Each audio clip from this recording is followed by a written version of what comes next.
Située dans l'hémisphère sud, la Nouvelle-Zélande est un pays jeune et dynamique. Une terre d'aventure et de grands espaces.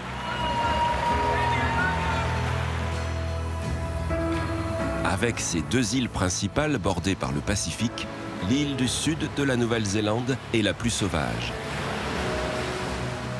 Plaines fertiles, chaînes montagneuses, fjords profonds et forêts primaires forment une mosaïque de paysages unique au monde.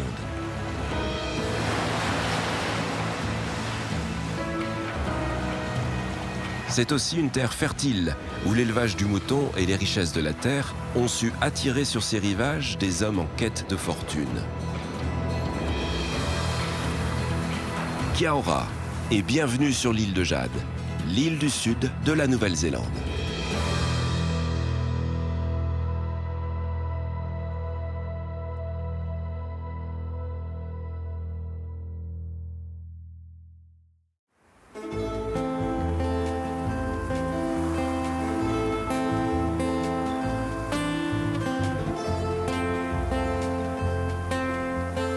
Grande comme l'Italie, mais ne comptant pas plus de 5 millions d'habitants, la Nouvelle-Zélande est assurément un pays où l'espace ne manque pas. Partout règne l'impression d'une vie calme et paisible. Quant aux paysages, ils ne font qu'accentuer ce sentiment de bien-être.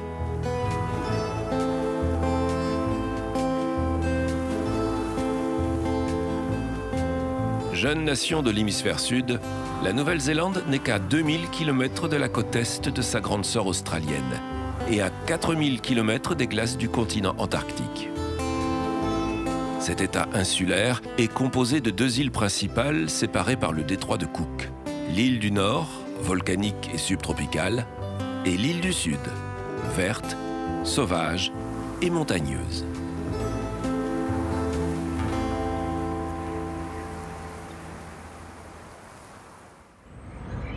Rejoindre l'île du Sud par ferry depuis Wellington, sur l'île du Nord, ne réclame que 3 heures de navigation. Plusieurs lignes effectuent ce trajet quotidiennement.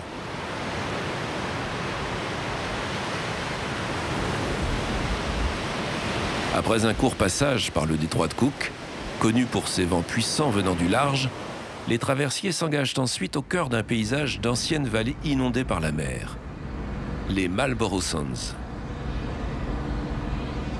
Une région très découpée, parsemée d'îles isolées, le plus souvent inhabitées.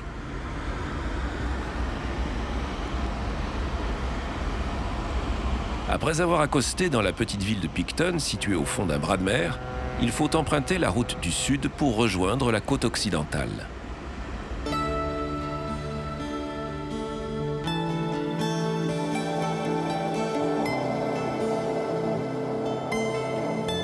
L'île du Sud n'accueille qu'un quart de la population de la Nouvelle-Zélande. Et la côte ouest est la région la moins peuplée et la plus sauvage de toutes.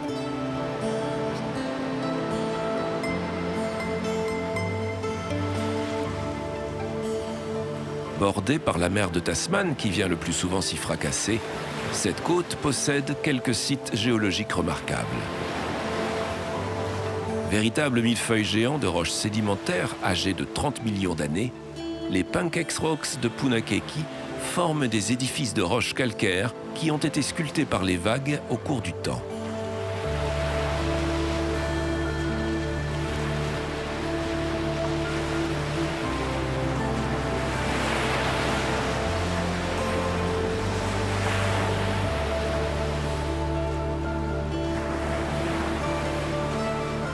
Située entre mer et haute montagne, une vaste forêt pluviale luxuriante domine le paysage. Elle est omniprésente et recouvre chaque versant jusqu'au littoral. La forêt pluviale tempérée du Westland est abondamment arrosée. Il y tombe 3 mètres de précipitations par an. C'est un paradis végétal, avec ses lianes, ses épiphytes et ses fougères arborescentes qui évoquent une véritable forêt tropicale.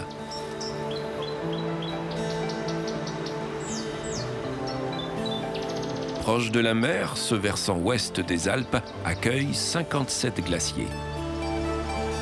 Seuls 2 d'entre eux, le Franz Joseph et le Fox, se fraient un chemin à travers la forêt. et descendent à moins de 300 mètres d'altitude. Une belle occasion pour approcher ces deux géants de glace.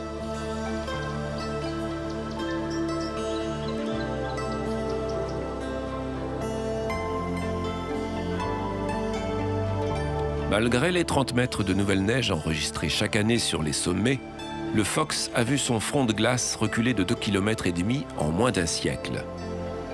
Le réchauffement climatique ne connaît pas de frontières et les formidables champs de glace de Nouvelle-Zélande seront eux aussi largement impactés dans les prochaines décennies. Peut-être même que peu d'entre eux resteront encore visibles à la fin du siècle.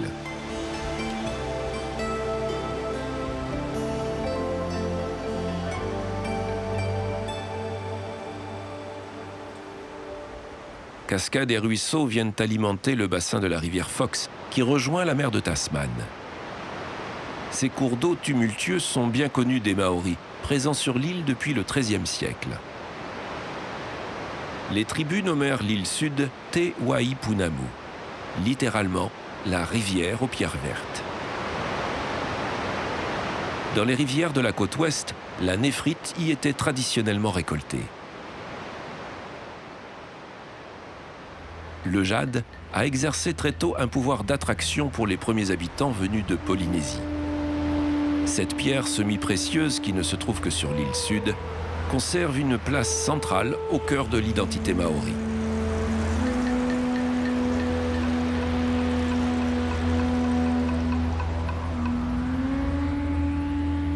C'est dans la petite ville d'Okitika que les ateliers de la taille du jade sont les plus nombreux. L'un d'eux est tenu par Steve Gualiasi.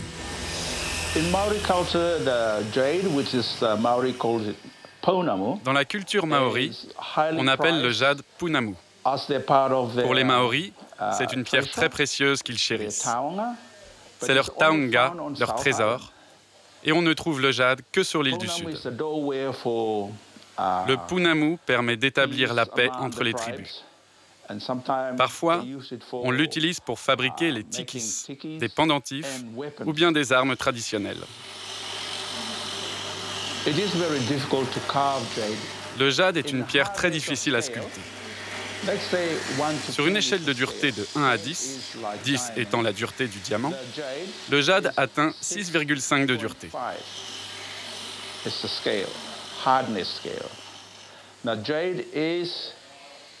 Comme le bois, il a un sens. Pour bien le sculpter, vous devez le couper dans le sens du fil, surtout pas à contre-fil, sinon il cassera facilement.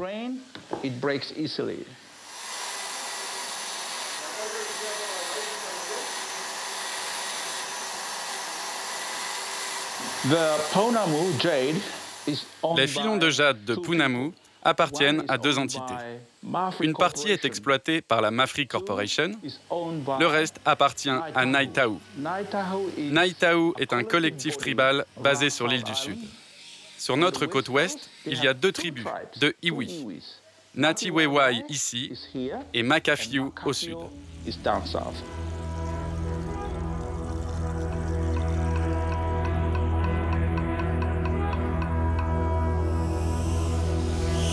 Dans son atelier, Steve offre à ses visiteurs l'opportunité de réaliser par eux-mêmes un objet en néphrite.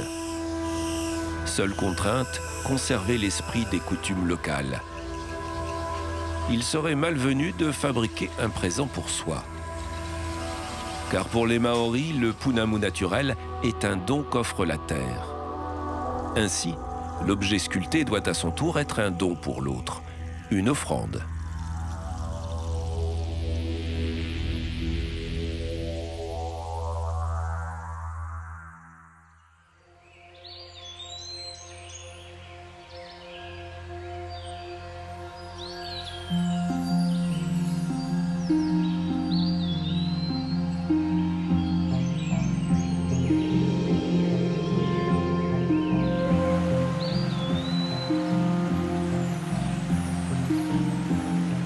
S'aventurer dans le sud, c'est pénétrer dans un monde de vallées glaciaires et de hautes montagnes. Nous sommes au cœur des Alpes néo-zélandaises.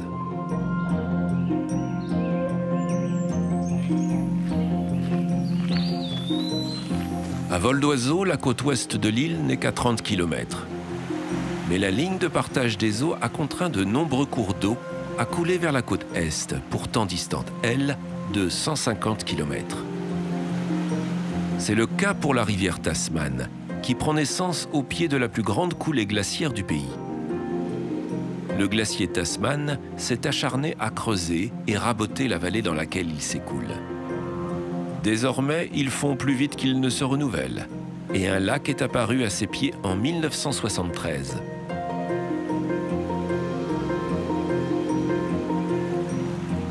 Inexorablement, le glacier recule de 200 mètres par an et finira tôt ou tard dilué dans les eaux du Pacifique Sud.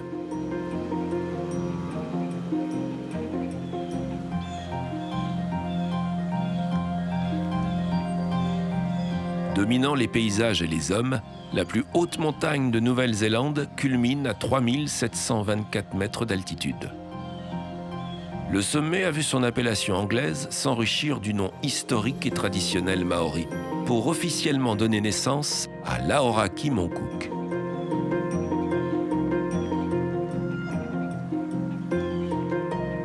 Au départ des sentiers, un mémorial rend hommage aux montagnards et aux guides disparus dans le massif. Les dépressions en provenance de la mer de Tasman rendent la météo particulièrement capricieuse dans les Alpes néo-zélandaises. Il faudra d'ailleurs de nombreuses tentatives pour que la plus haute montagne du pays soit finalement vaincue. C'est le jour de Noël 1894 que les trois Néo-Zélandais, Jack Clark, Tom Fife et George Graham, réussissent leur ascension. Et il était temps, car les expéditions étrangères s'apprêtaient à relever le défi. En 1947, ce sera au tour de l'alpiniste et explorateur néo-zélandais Edmund Hillary d'atteindre le sommet du mont Cook. Hillary et son ami Sherpa Tenzing Norgay seront quelques années plus tard les premiers hommes à vaincre l'Everest.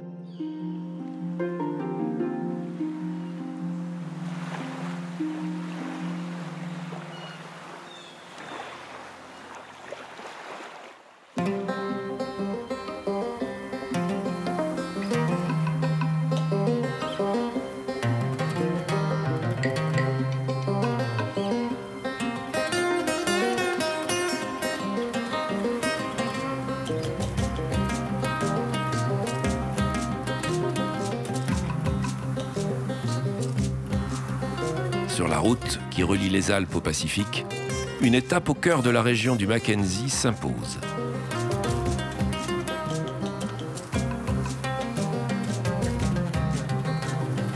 Au milieu des plus hauts massifs que compte le pays, la région est connue pour abriter un ensemble de lacs glaciaires perchés à 700 mètres d'altitude et arborant pour la plupart d'improbables couleurs. Le lac Tekapo est l'un des plus grands.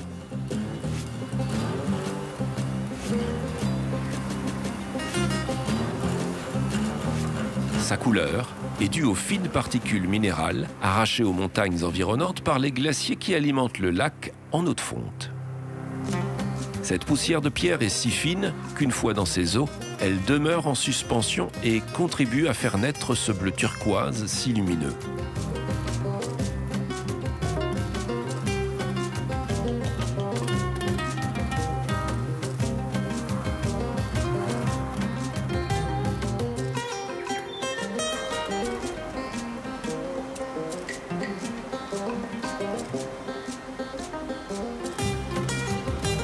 Le mont John culmine à plus de 1000 mètres d'altitude. C'est un site reconnu pour la pureté de son atmosphère, car les masses d'air humide en provenance des côtes sont ici largement asséchées lorsqu'elles franchissent les massifs environnants. Jouissant d'un microclimat, il est ainsi très fréquent que la région reste ensoleillée, alors même que la majeure partie du pays se trouve sous les nuages. Le bassin du Mackenzie possède ainsi le ciel nocturne le plus limpide, le plus sombre et sans doute le plus spectaculaire de toute la Nouvelle-Zélande. Cela explique que se soient implantés ici les observatoires aux instruments optiques les plus performants du pays. Au Mount John Observatory, il est possible de venir découvrir les richesses du ciel nocturne accompagné par des guides astronomiques. Adrien Vilquin-Barajon travaille au sein du Dark Sky Project. Dark Sky Project organise des sessions d'observation des étoiles en partenariat avec l'Université de Canterbury. Leader de l'astrotourisme en Nouvelle-Zélande, nous avons la chance d'opérer ici depuis l'observatoire du Mount John, qui est un lieu exceptionnel. L'observatoire se trouve dans la Dark Sky Reserve à Hauraki-Mackenzie. Une zone Dark Sky Reserve est un lieu où la pollution lumineuse est réduite au maximum pour conserver un ciel nocturne aussi sombre que possible. C'est donc un endroit parfait pour les astronomes professionnels ainsi que pour les amateurs souhaitant découvrir le ciel. Tous les cantons alentours doivent répondre à des exigences spécifiques en termes d'éclairage public afin de réduire au maximum la pollution lumineuse pour préserver notre paysage nocturne.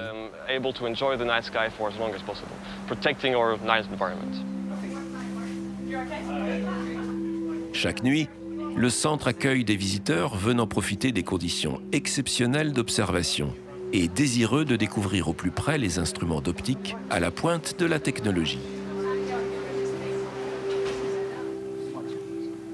MOA signifie Microlensing Observations in Astrophysics. Ce télescope a été conçu pour rechercher des exoplanètes. Une telle recherche nécessitait un télescope particulièrement sensible à la lumière. Il a donc été conçu pour être aussi sensible et rapide que possible. Il a un champ de vision très large et voit donc de nombreuses étoiles en même temps, avec une sensibilité très élevée.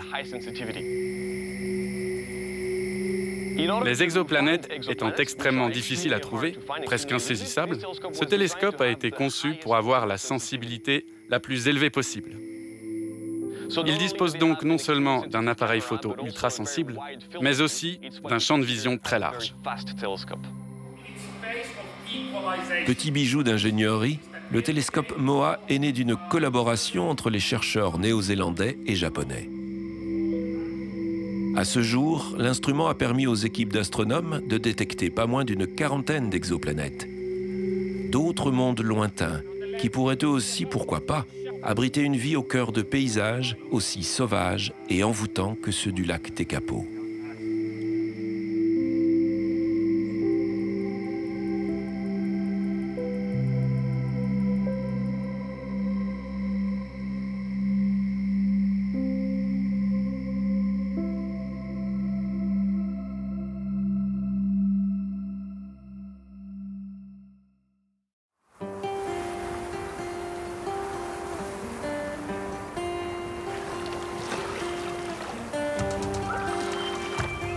Sur les rives du lac Wakatipu, la ville de Queenstown s'est bâtie dans un cadre idyllique au beau milieu des montagnes de l'Otago central.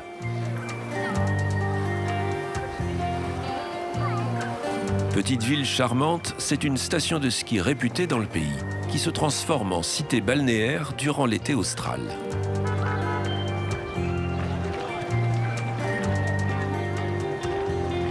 Gallois d'origine, William Gilbert Rees est considéré comme le fondateur de la ville. La notoriété de la région s'est très vite répandue après la découverte d'or dans les rivières. La nouvelle conduisit à un afflux massif de prospecteurs qu'il fallut pourvoir, transporter et loger.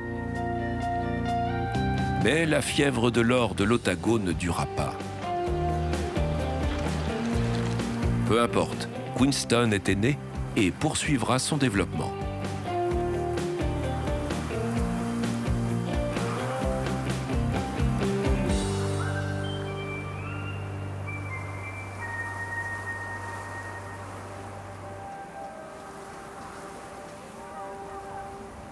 Devenue une destination touristique au tournant du XXe siècle, Queenstown se spécialise dans le tourisme du sport d'aventure, car les Néo-Zélandais sont connus pour être adeptes des sensations fortes.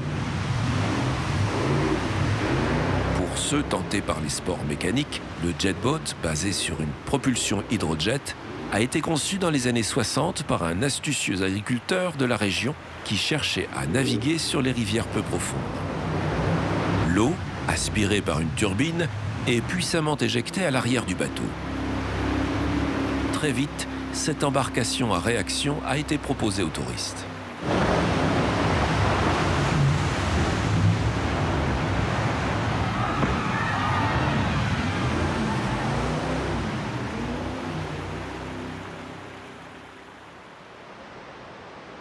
Mais il y a plus intense.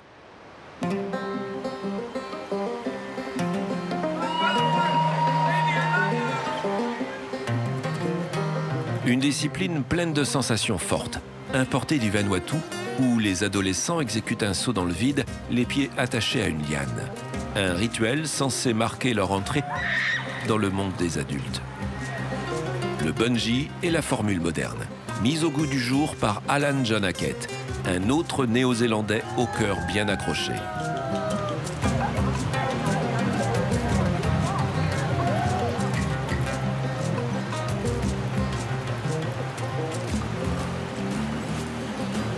La première commercialisation de ce sport plutôt vertigineux a eu lieu ici, au pont de Kawaro. Et si vous avez déjà entendu parler de bungee, alors le pont de Kawaro en est la Mecque.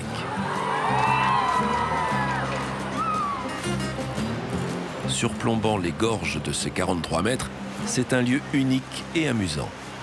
Enfin, pour peu que l'on se décide à sauter.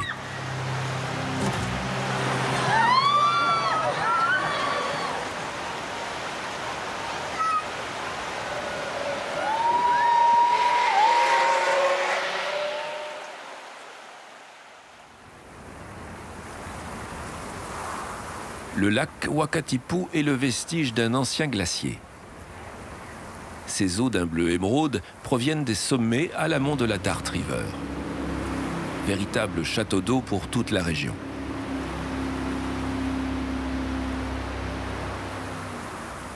Un bateau à vapeur, le TSS Onslow, permet depuis plus d'un siècle de naviguer sur le lac et de relier entre elles les communautés implantées sur ses rives.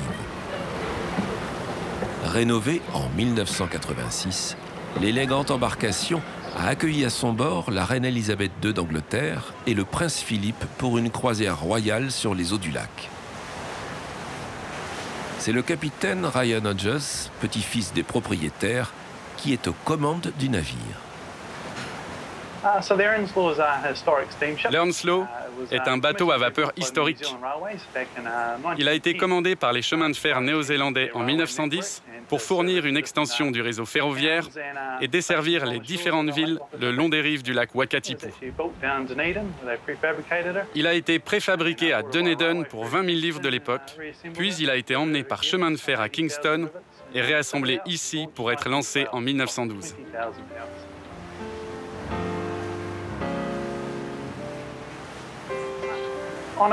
Naviguer sur le lac est somme toute facile lorsque la météo est calme, mais quand le vent se lève, cela peut être assez difficile. Surtout avec le système télégraphique et sans contrôle direct des moteurs. On est dépendant de l'envoi du message à l'équipe de la salle des machines. Ça ajoute une autre difficulté à la manipulation du bateau, avec laquelle on doit se familiariser. L'Onslow a toujours ses moteurs et chaudières d'origine. Ce sont des chaudières à charbon de locomotive.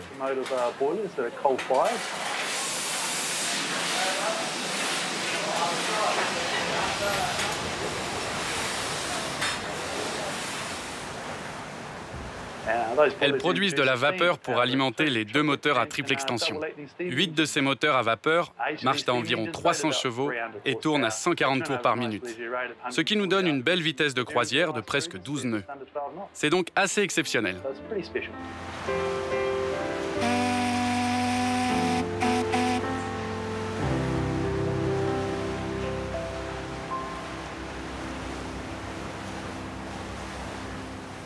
Sur l'autre rive du lac se trouve le domaine de Walter Peak et la ferme où Asher Buckingham présente son travail de berger. Mais les véritables vedettes, ce sont ces chiens, qui font preuve d'une redoutable efficacité pour diriger les moutons. Aujourd'hui, j'ai 2 chiens avec moi. Là-bas, derrière moi, il y a Ace. C'est ce qu'on appelle un chien de troupeau. C'est une espèce dérivée du Border Collie classique que l'on a légèrement adapté au climat et au relief de la Nouvelle-Zélande. Ces chiens font un travail très similaire à celui du border collie. Ils rassemblent les moutons pour les diriger vers le berger, en les traquant pour les orienter.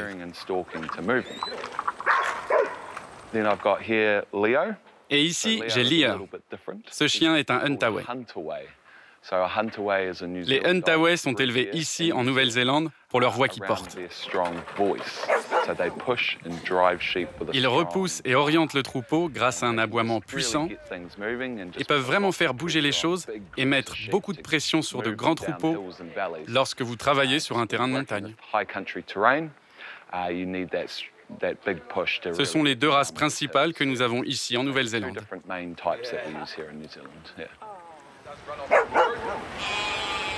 Si la race de mouton Romney est la plus présente en Nouvelle-Zélande, la laine du Mérinos, elle, est aussi réputée.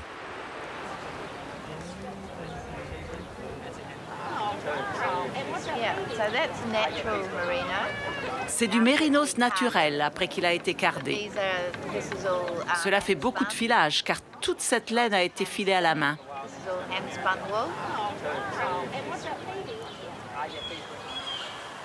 Ce sont les Britanniques qui introduisent le mouton en Nouvelle-Zélande au XVIIIe siècle. Vers 1860, le pays comptait déjà plus d'1 million de têtes. On en dénombre 28 millions aujourd'hui. Cela place la Nouvelle-Zélande au rang des premiers exportateurs de viande ovine.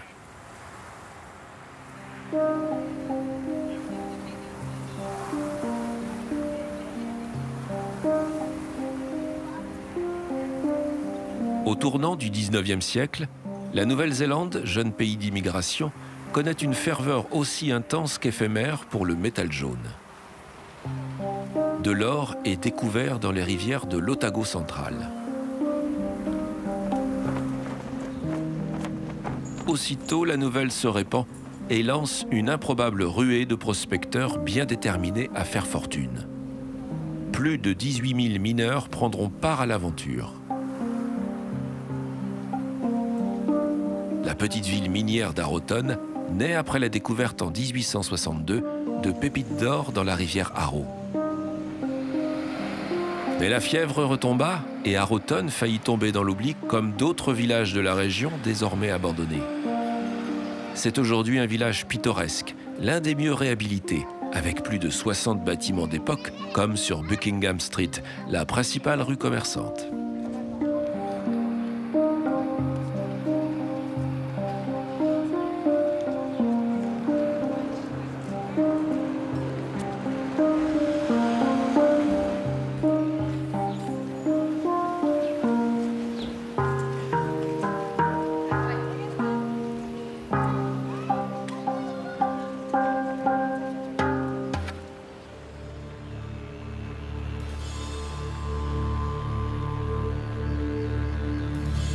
À l'extrême sud de l'île du Sud, la route permet d'accéder à la région du Fiordland, majestueuse et sauvage, quasiment inhabitée.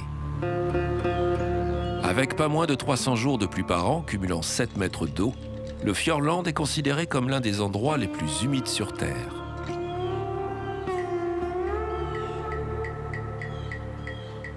Cette forêt pluviale tempérée a la particularité d'héberger des espèces uniques et remarquables.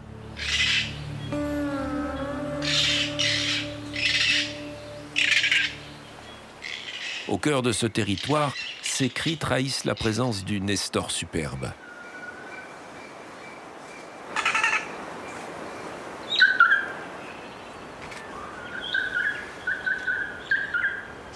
Ce perroquet endémique de Nouvelle-Zélande n'éprouve guère la crainte des hommes.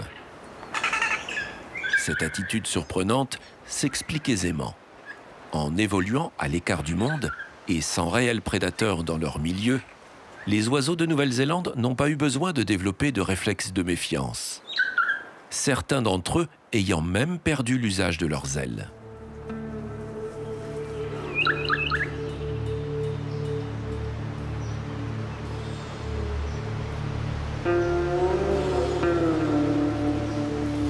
L'oiseau le plus mythique de Nouvelle-Zélande, l'animal symbole de tout un peuple, peut aussi y être observé.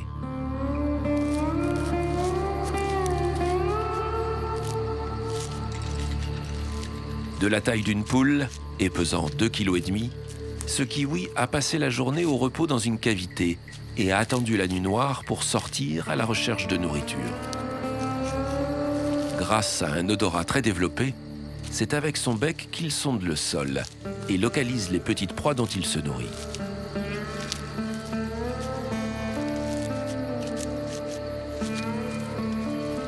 En Nouvelle-Zélande, on est fier de cet oiseau national. Unique au monde, l'animal possède en outre la réputation d'être déterminé et très courageux. Et si paradoxalement, peu de Néo-Zélandais ont eu la chance d'observer ainsi l'oiseau dans son milieu naturel, chacun au pays reste un fervent défenseur du kiwi, car il représente à merveille toute la singularité des îles de Nouvelle-Zélande.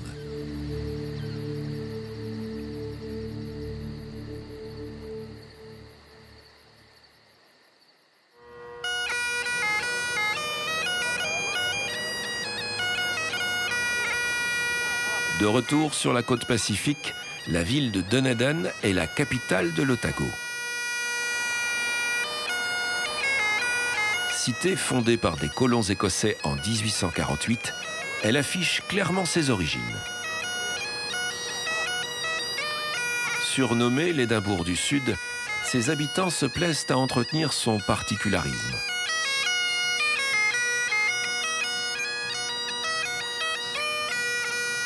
Autour de la statue du poète écossais Robert Burns, l'hôtel de ville et la cathédrale Saint-Paul témoignent de la forte volonté des premiers colons à recréer à l'autre bout du monde l'univers connu et rassurant qu'ils venaient de quitter. En centre-ville, les bâtiments, comme le palais de justice, affichent un étonnant style architectural basé sur des éléments néogothiques seigneuriaux écossais, empruntés aux châteaux médiévaux.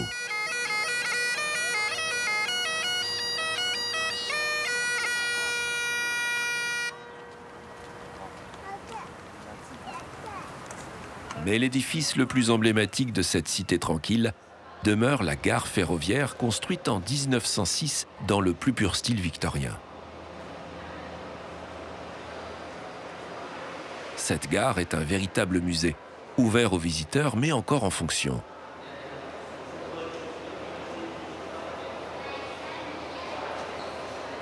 Il est possible d'y emprunter l'unique ligne en service pour une découverte de l'arrière-pays à bord de wagons d'époque.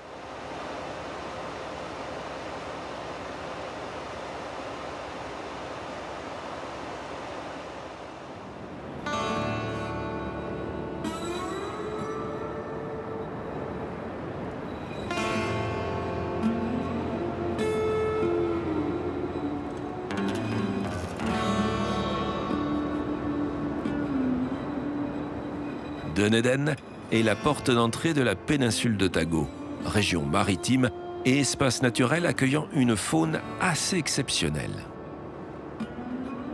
Au sud de la péninsule, la plage de Sandfly Bay porte les dunes les plus hautes du pays. S'élevant à plus de 100 mètres au-dessus du rivage, elles sont le résultat de l'action des vents puissants soufflant du large.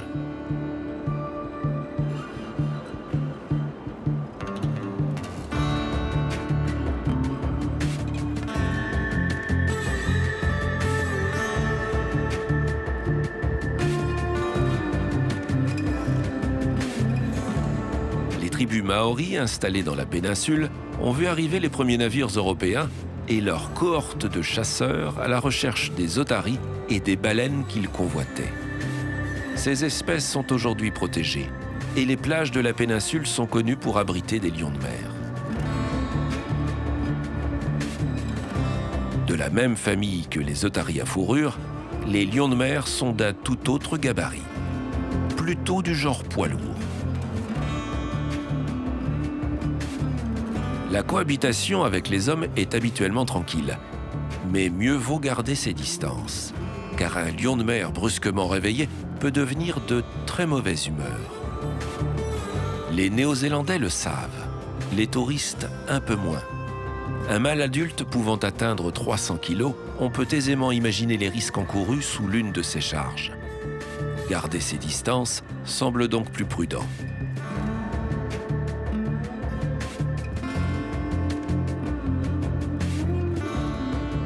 C'est par la route de Portobello que l'on se dirige vers la pointe nord de la péninsule.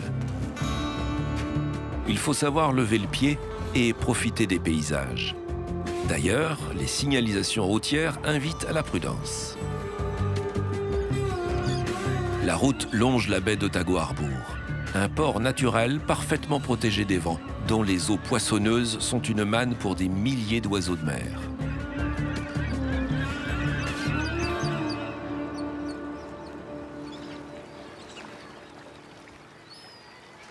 C'est à la fin de la route de la péninsule que se trouve le Royal Albatros Center, situé sur l'unique site continental abritant une colonie d'albatros. Accompagnés d'ornithologues, ces oiseaux de haute mer sont ici facilement observables. Une occasion rare pour découvrir de près ces animaux mythiques des mers du Sud. Julien Arriaga, passionné par la vie sauvage, est guide naturaliste. Le Royal Albatros Center est une institution touristique. Nous accueillons des visiteurs du monde entier à qui nous permettons d'observer la zone de nidification des albatros, sachant que le site de Taiaroa Head est la seule colonie continentale d'albatros au monde. L'albatros royal du Nord fait partie des grands albatros qui sont les plus grands oiseaux volants du monde. Ils mesurent environ 3 mètres d'envergure et ont une longue espérance de vie d'environ 25 ans en moyenne. Cela dit, grâce au bagage des oiseaux que nous réalisons ici, nous savons que l'un d'eux a dépassé les 60 ans. L'une des raisons pour lesquelles l'albatros s'est installé ici est étonnamment due à l'arrivée de l'homme. Tout d'abord, avec l'arrivée des Maoris qui ont construit un village fortifié au sommet de la colline et ont commencé à défricher les terres.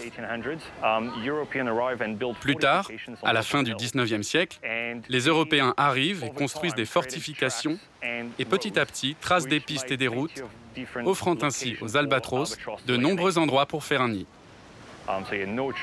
Ainsi, ces zones plates couvertes d'herbes et dépourvues d'arbres sont idéales pour que l'albatros construise un nid, ponde un œuf et élève son poussin.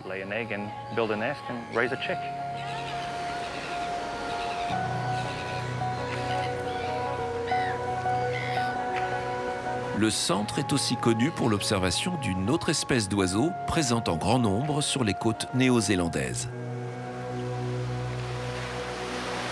La star du soir n'est autre que le manchot pygmée, le plus petit manchot du monde. À l'époque de la reproduction, les adultes qui ont passé la journée en mer à s'alimenter regagnent la terre ferme à la nuit tombée pour rejoindre les terriers et nourrir leur unique petit de poissons et de calamars. C'est à ce moment-là que le spectacle commence.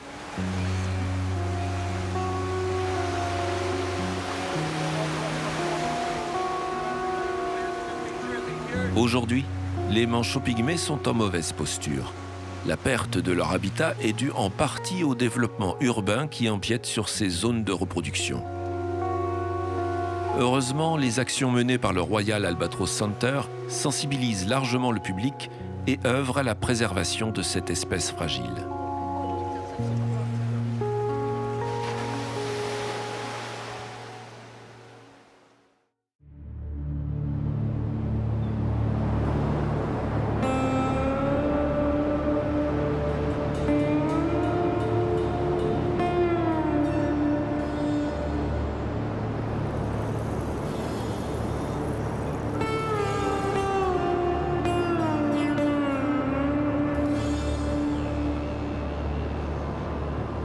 La route traverse des contrées de plus en plus sauvages.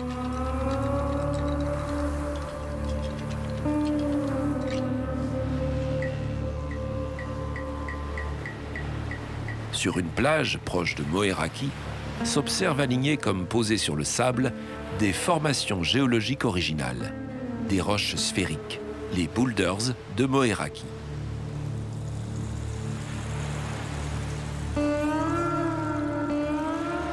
De quelques dizaines de centimètres, à près de 3 mètres de diamètre, ces roches sont uniques au monde. Elles ont bien sûr alimenté les légendes maoris, et les hypothèses les plus farfelues ont aussi été formulées pour expliquer leur origine. décrivant tour à tour des œufs pondus par des dinosaures inconnus ou déposés par des extraterrestres.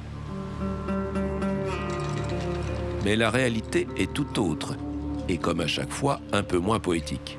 Mais elle a le mérite de nous remettre les pieds sur terre. Ces sphères seraient nées un peu à la manière d'une perle dans une huître, autour d'un noyau. Ces concrétions ont ensuite émergé au grand jour à la faveur de l'érosion. L'oxyde de fer étant quant à lui à l'origine des couleurs vives apparaissant au cœur des boulders.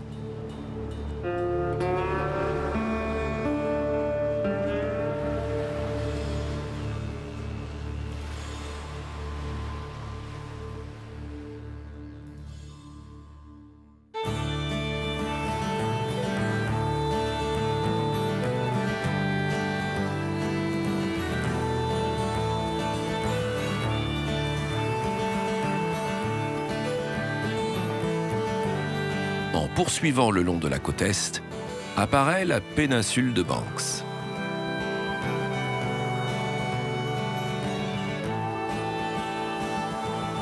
Cette presqu'île s'est formée il y a plusieurs millions d'années, suite à l'apparition de deux supervolcans massifs. Depuis longtemps éteint, l'érosion a œuvré et a largement redessiné ce massif volcanique.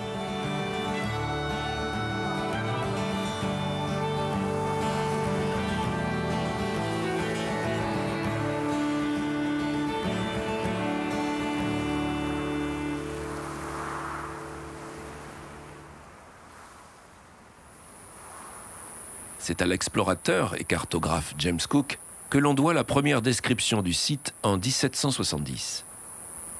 Toutefois, une erreur d'appréciation lui fit penser à une île. Le célèbre capitaine anglais n'aura jamais connaissance de cette erreur, l'une des rares qu'il commettra en cartographiant l'ensemble des côtes néo-zélandaises pour le compte de la couronne d'Angleterre.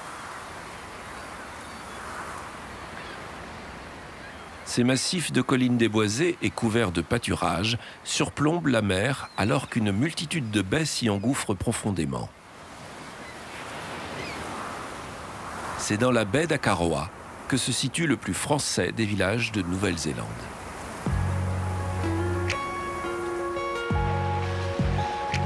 Akaroa a trouvé sa place dans les circuits touristiques. Près de 4 millions de visiteurs se rendent chaque année en Nouvelle-Zélande. Et les 600 habitants de ce paisible village tirent profit de la saison estivale.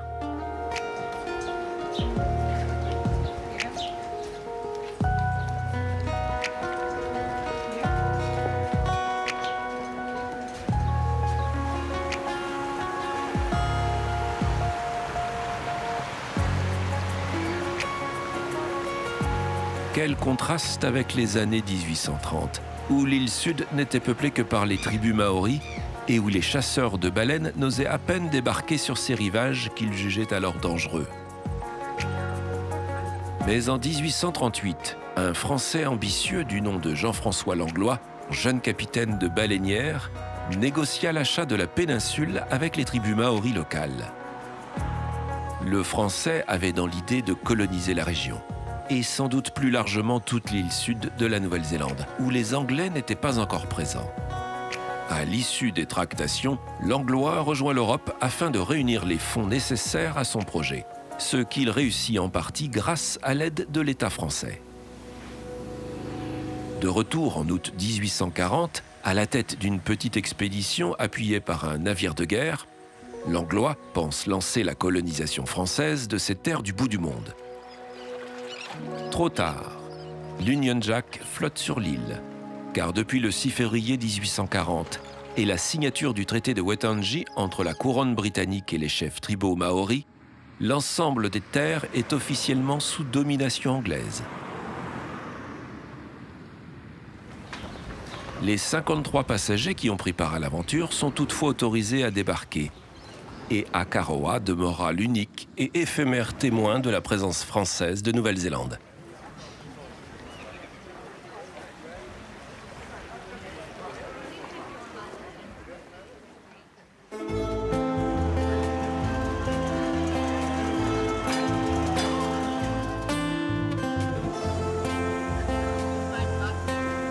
plus grande ville de l'île du Sud, Christchurch se situe en bordure de la péninsule de Banks. Les origines de la cité remontent à 1850. Cette année-là, 800 pèlerins anglais débarquèrent pour construire de toutes pièces une nouvelle ville autour d'une cathédrale et d'une université, bâtie sur le principe du Christ Church College à Oxford, dans leur Angleterre natale.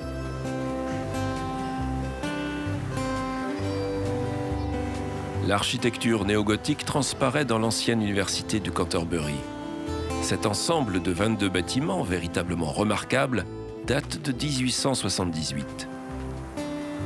Après le déménagement de l'université, le Christchurch Art Center y prendra place avec ses salles d'exposition et son théâtre.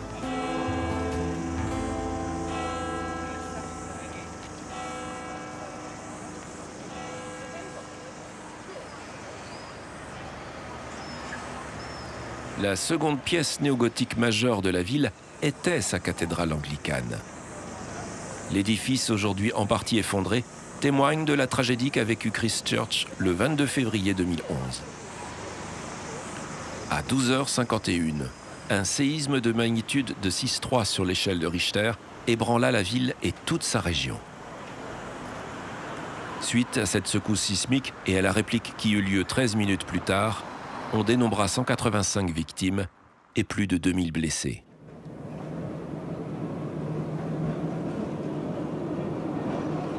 Située sur la ceinture de feu, la Nouvelle-Zélande est à la jonction des plaques tectoniques australiennes et du Pacifique. Pas moins de 15 000 secousses y sont enregistrées chaque année, mais fort heureusement, bien moins destructrices. Si les stigmates de la catastrophe sont encore bien visibles en centre-ville, Christchurch a entrepris sa reconstruction avec de nouveaux bâtiments répondant aux normes parasismiques.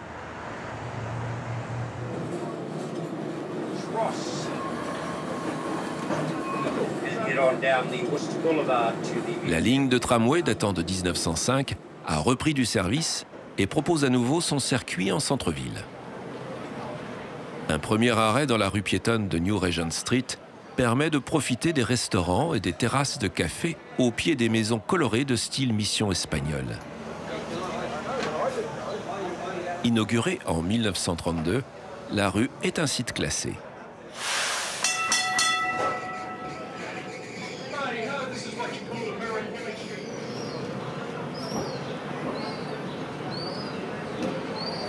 À l'ouest du centre, on rejoint le Hagley Park. Cet espace public s'étend sur 250 hectares, ce qui en fait le troisième plus grand parc au monde, après Central Park de New York et Hyde Park à Londres. Christchurch mérite donc amplement son surnom de ville verte. Au cœur du parc se trouve le jardin botanique de la ville fondé en 1863. Plus de 10 000 plantes, arbres et arbustes provenant des 4 coins du monde sont répartis sur plus de 30 hectares.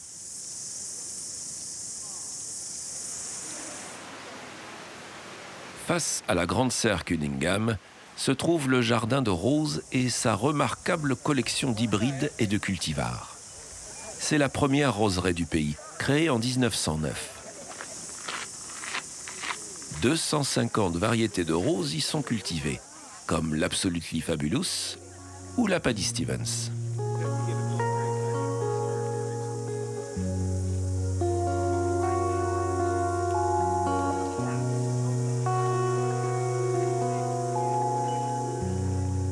En bordure du jardin, un fleuve au cours tranquille traverse le parc Hagley et la ville de Christchurch avant de rejoindre l'océan Pacifique. La rivière Avon offre une pittoresque promenade.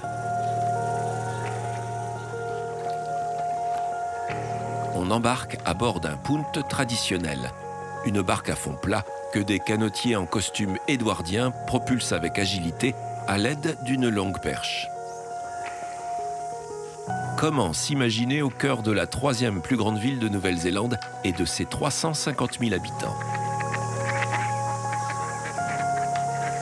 La petite flottille de Punt assure la navigation depuis 1882. Une expérience pleine de charme qui a su perdurer à travers les époques.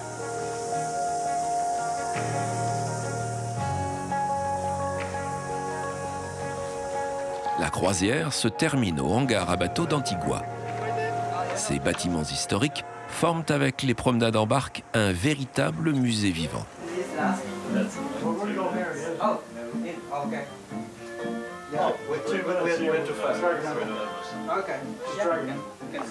Plus que n'importe où ailleurs dans le monde, l'océan, la terre et le ciel se conjuguent à la perfection dans l'île sud de la Nouvelle-Zélande et en font une destination idéale pour les amoureux de la nature.